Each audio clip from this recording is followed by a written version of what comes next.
In the beginning was the forest, and the people knew the forest by the sounds within it, the chuckle of water over stones, the sound of whispering wind through the branches of trees, the calls of birds, chickadee-dee-dee, the howls of wolves, and the snarls of mountain lions. This is the first knowing. Then the people discovered that most of the birds and some of the other animals have more than one call. Chickadee-dee-dee-dee-dee, and dee-dee. Further, these calls carried meaning. Chickadee-dee-dee-dee-dee for dangerous, and the number of D's indicating the level of threat.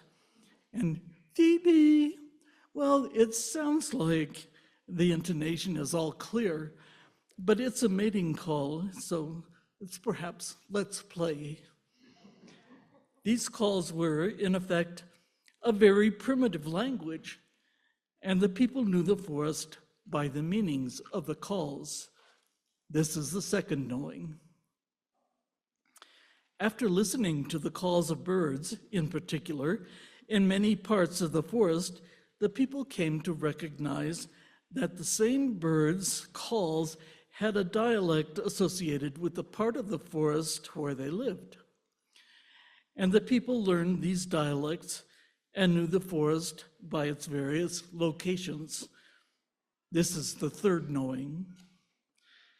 As time passed, the people started to make up stories about the different parts of the forest and the plants and animals who lived there. Chickadees are truth tellers. Chickadees and woodpeckers have bragging contests. And the people knew the forest by the stories they told about it. This is the fourth knowing. The people loved the stories they told. Some were as true as a storyteller could make them. Some were fantasies intended to entertain. And some were lies intended to deceive and manipulate. But all the stories about the forest were about them, not us. So the people did not believe the hurtful stories hurt the people themselves. Over time, the people came to think of the forest as if it were the stories told about it. This is the fifth knowing. Chickadee-dee-dee-dee-dee-dee. But then some of the people began to notice patterns within the forest, how water cycles from rain to river to sea to cloud to rain again, how the berry seeds pass through the birds that eat them and then give a rich growth medium to nourish new plants that produce more berries. Even how the underground parts of mushrooms allow trees to communicate with each other. And the people came to understand that these systems and cycles and interrelationships were stories the forest told about itself. This is the sixth knowing.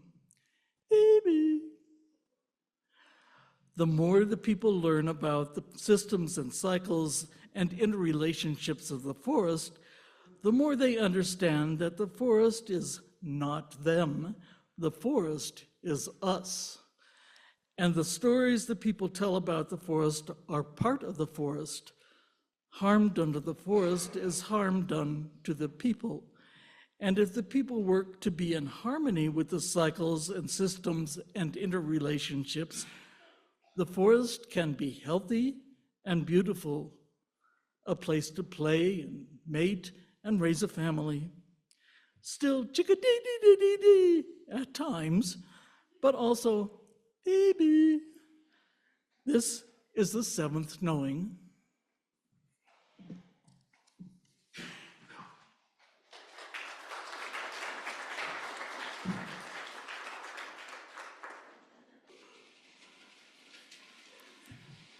So here's a story. Tell me if you've heard it before. A man came face to face with the truth in the form of an apple.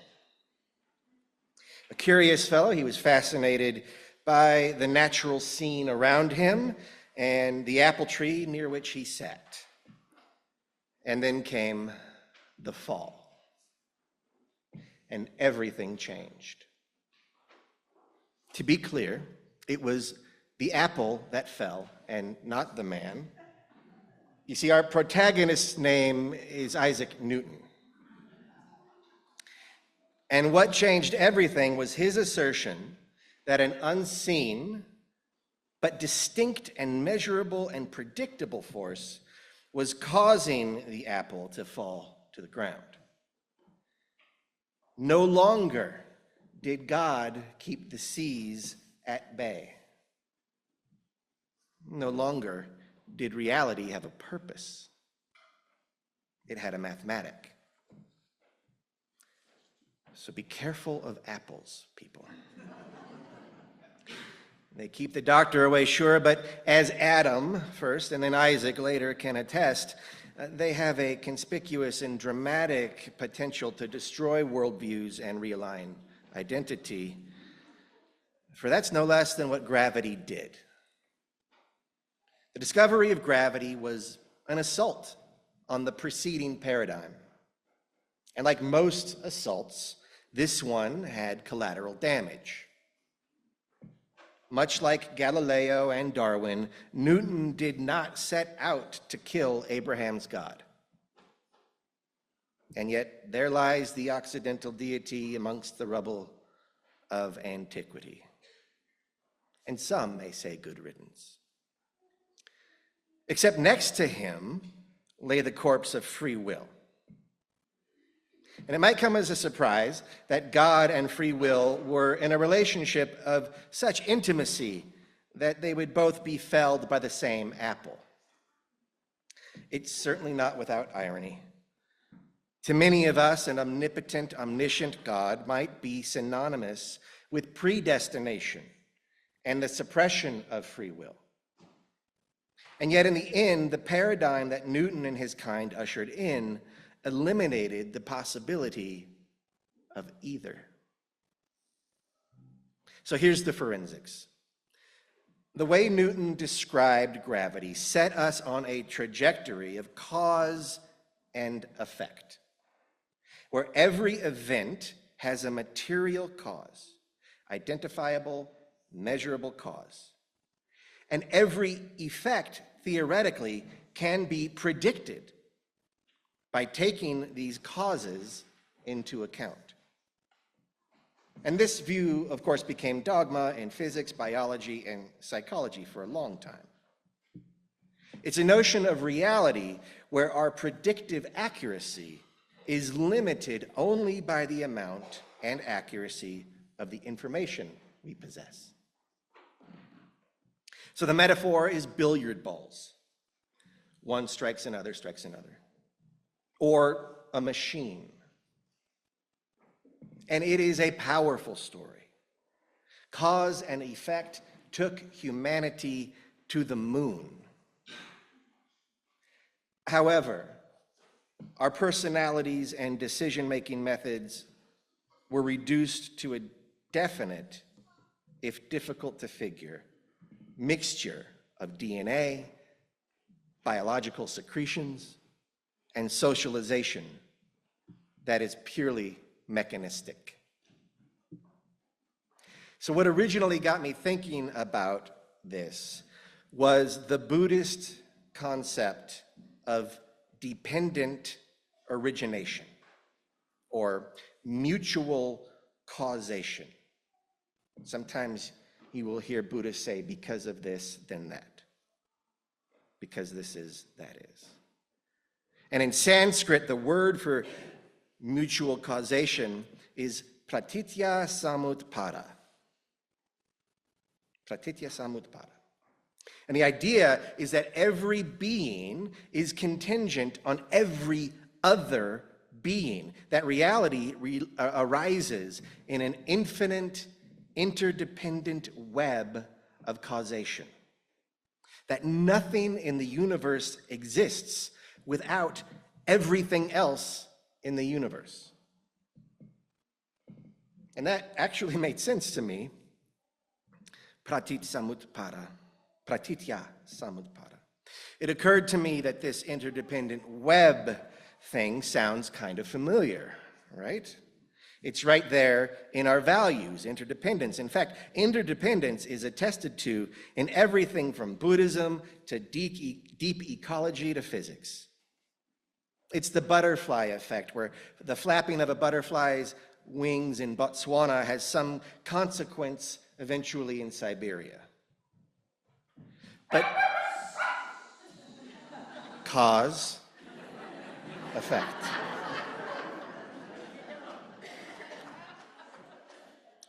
So the butterfly effect, but think 1,000 butterflies. Think 1,000,000 butterflies. Think every butterfly that ever lived. So imagine a spider web. Imagine that you are a node on that web. At every node, imagine other strands connecting at every conceivable angle to your node. Each of these strands connects to another node, and each node has strands that attach it to every conceivable other node at every conceivable angle.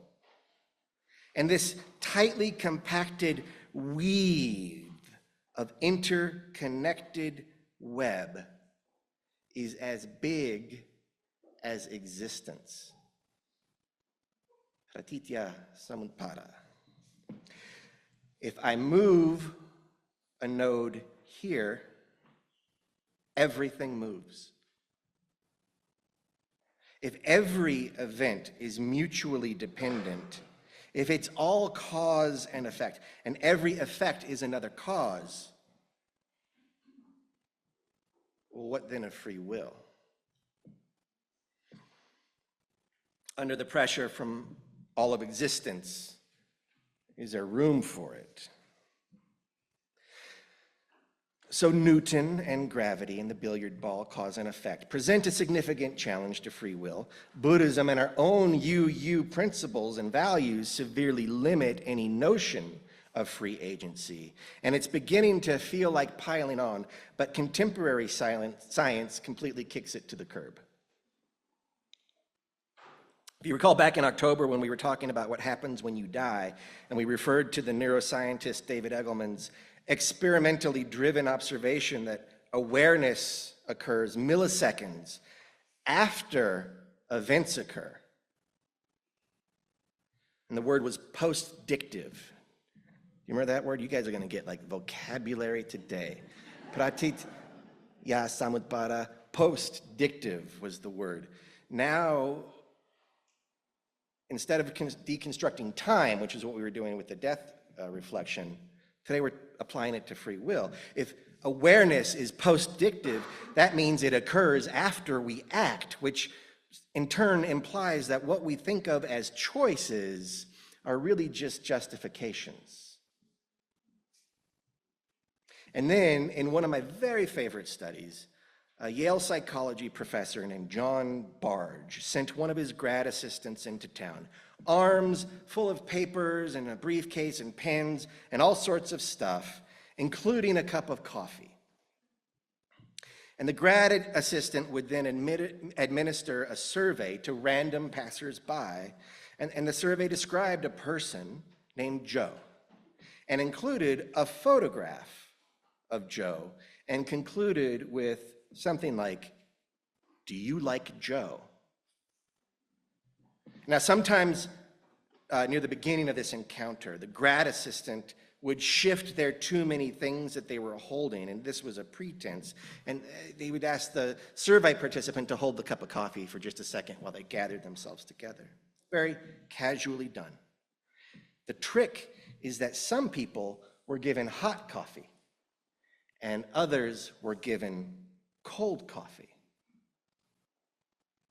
Consistently, the clear majority of people who held the hot coffee for 1 second liked Joe. And those that held the cold coffee did not like Joe. Now, you think the cold coffee people think they made a decision of their own free will not to like Joe? Malcolm Gladwell, author of the best-selling books Blink and The Tipping Point, you all have heard of him probably, he surmises that if you go through all of this research that's being done in psychology recently, you end up with the position that conscious will is an illusion. So this might be the grown-up version of being told that there are kids in the room, so I can't even say it now. You know who I'm talking about, don't you?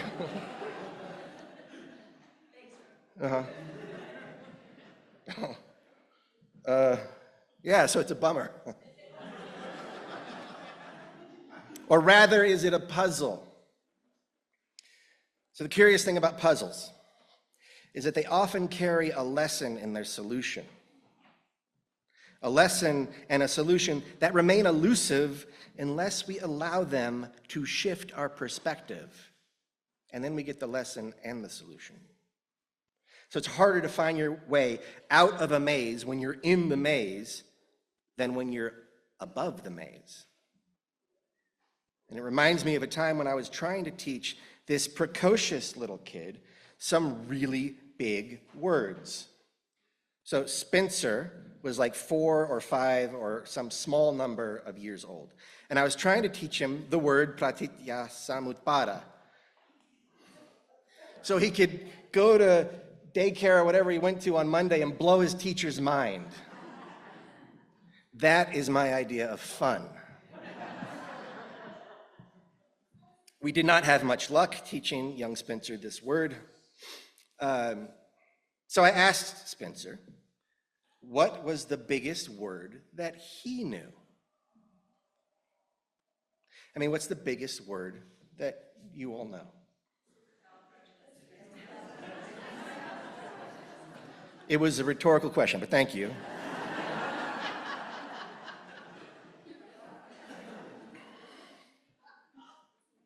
So Spencer thought about this. He did not think that. He thought about this for a bit, and then he replied, what's the biggest word you know? He thought about it, and he replied, the sky. Yeah, that was exactly my reaction. So thank you, Spencer, for shifting my perspective. And with that, perhaps we can take a fresh look at free will. If you go back to your node on the interdependent web of existence and understand this. All those strands, every event in the world that has happened ever, every breath, every confession, every joy, every misspelling, every shift of sand on the ocean's floor, every leaf dying in autumn, every inching of every worm, every event is part of you, is shaping you and propelling you just as you propel it all likewise. Can you even imagine it? Actually, you do imagine it. The quantum physicist John Wheeler puts it this way: there is no out there. Modern neurobiology has reached the exact same conclusion as quantum physics. The visual world, what we see, is an illusion. Buddhists also thought that, of course. The science writer Tor Nortranders observes that what we perceive as being outside of us is indeed a fancy and elegant projection of what we have inside. We do make this projection as a result of interacting with something outside, but everything we experience is inside. In other words, we project our insides onto the outside. We project the events that determine our actions. That is so curious. It might be even further from free will because we're not intentionally projecting the events that determine our actions. Our projections, as with Cold Coffee Joe, are automatic. Or perhaps it's more accurate to say that they are pre-programmed. Our pre-programming is our worldview. Our pre-programming is our paradigm. It's the lens through which, and because of which, we interact with the world the way that we do. And of course, another name for program when it comes to human consciousness is story. And we can, in fact, shape our story. We can develop our own lens, write our own program, and practice it into habit. And this is, in fact, where our free will manifests. Becoming conscious of programming is not easy. Habit, programming, story, lens, automatic responses, whatever you want to call it, is a very difficult thing to identify, review, and rewrite. But it is possible. In fact, Newton's apple did just that. It rewrote the story. So this is why, for instance, anti-racism work is not only justice work, but spiritual practice as well. It is becoming aware of internal biases, reviewing them, and rewriting them. So we need to reflect on the personal and cultural stories we are running. And to do that, we must first cultivate techniques that interrupt the present programming. And these techniques include attending anti-racism classes, practicing Vipassana, as you did earlier today, engaging in Holy, Holy, Holy Days, which will start next week with our donut communion, or even just coming to Sunday services.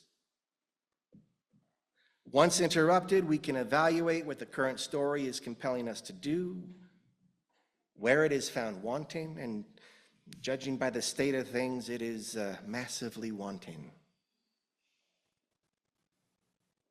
We must dream of or insert a new story and find ways to practice it, and this is crucial, practice it until it becomes habit and automatic, until it determines our choices.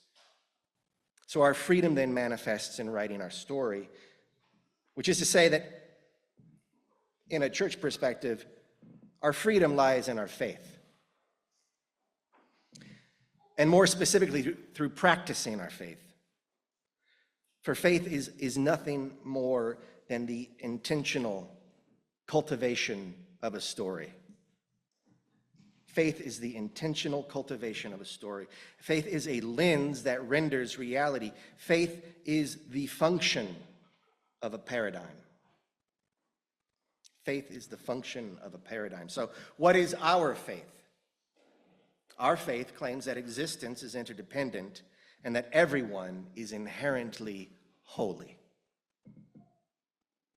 Now, I do not think that we have practiced our faith sufficiently to where it has changed the very way we automatically experience the world.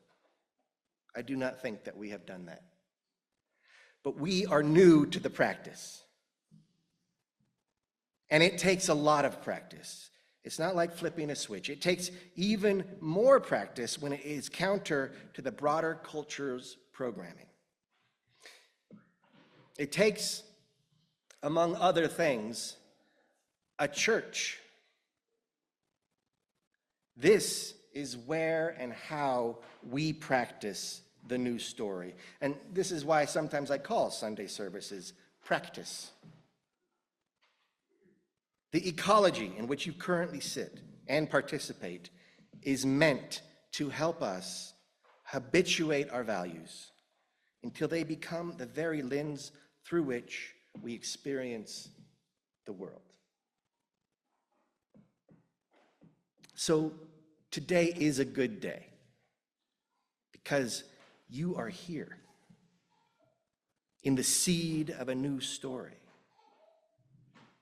And this breath is a good breath, and this hour a good hour, and they are good precisely because we recognize them as good, as interdependent and holy.